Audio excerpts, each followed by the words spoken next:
Hello mga my guys. So ayan, mag-roast to. Seryo na naman tayo. Ayan guys, mayroon tayo ditong pangalawang gata. Tapos ito yung ricado, ito yung ginger at saka sibuyas, sili. Isang sili lang guys dahil napakamahal ng sili. So ayan, ilagay na natin 'yan. At lalagyan natin ng buong pamyenta. Pakakatakin muna natin yung kanyang aroma guys. Ayan, mayroon ako ditong tilapia. Prinito ko muna guys. Dahil nga, ang tilapia ay madali siyang madurog. Kaya prinito ko para tumibay ang kanyang laman. So, ayan. Tapos, ang gulay natin, ayan, may eggplant tayo dito. Ayan, syempre, katulad sa dating ginagawa ko, ay binibiak ko siya guys para makita ko ang kanyang loob kung mayroong siyang gwardiya. So, ayan guys.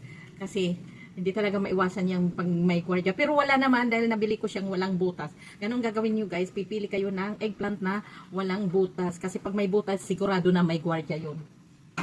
At mayroon din ako dito pechay. Hinugasan ko na. Pag ako naman naghuhugas ng pechay guys, iniisa-isa ko yan. Hinuhugasan ko. Iniisa-isa ko kasi ito ay tinitirahan din ng gwardiya yan. For sure lang na malinis guys yung ating mga gulay. Siyempre sa palengke ay ano, maalikabok, yung ganun, para matanggal man lang. So, ayan. Ito naman yung unang gata, yung kakang gata. So, ayan. Ayan, pakukulaan muna natin ito, pakakatasin muna natin itong mga ricado, yung kanyang aroma. At syempre, lagyan muna natin ng asin. Ayan. Gagataan natin yung tilapia, guys.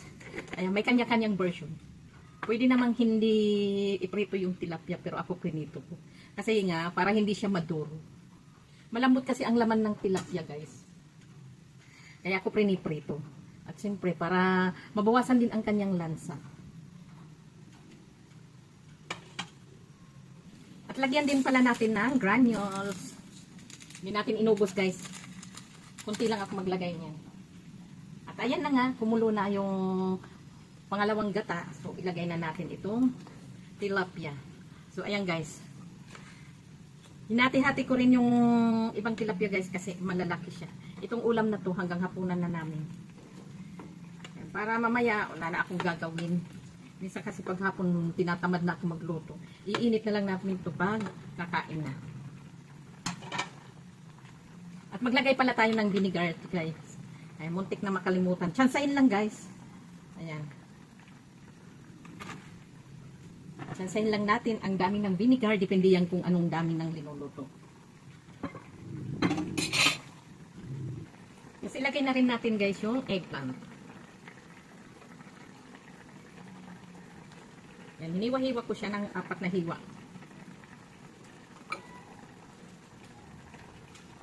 Ang bango niya, ang bango. Mabango ang aroma. Isabay na rin natin yung pechay.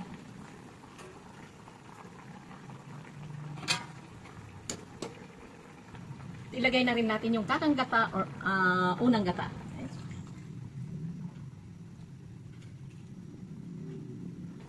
Ayan, takloban natin guys para kumulo siya agad.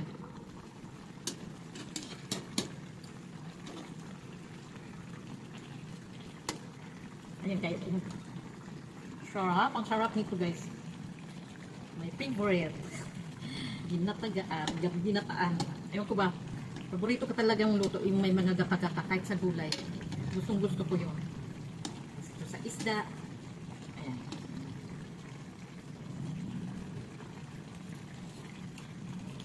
Ang sarap guys. Ang bango. Ang sarap. Amoy pa lang. Mabubusog ka na. So ayan guys. Ito na ang ating ulam. Ayan. Oh, kayo ano bang mga linuto nyo guys? Ayan. Kung wala pa kayo niluto, ayan pagsaluhan na lang natin to. Bye for now. Thank you for watching. Mag-iingat po tayo lagi. I love you. Chup chup.